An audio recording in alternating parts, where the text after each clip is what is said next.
দীর্ঘ 3 মাস পরে রহিম মেম্বারের উদ্যোগে এই বাঁশের যে এই সাঁকুটা করা হলো।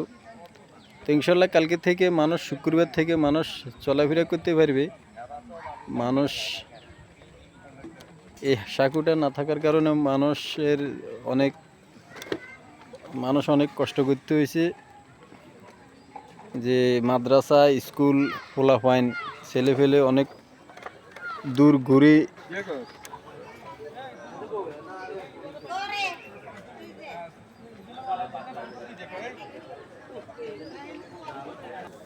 নয়ন কাকারে দেয়া জানা দি ওই ও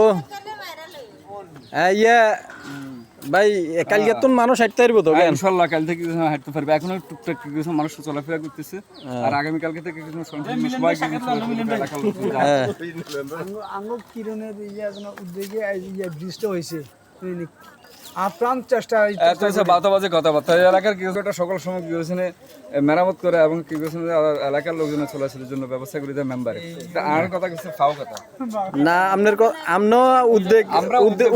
আপনারা উদ্যোক্তা হিসেবে আসিলেন, মেম্বারের লগে যেহেতু থাকেন তখন উদ্যোক্তা হিসেবে আসিলেন, সেই হিসেবে কইছে আর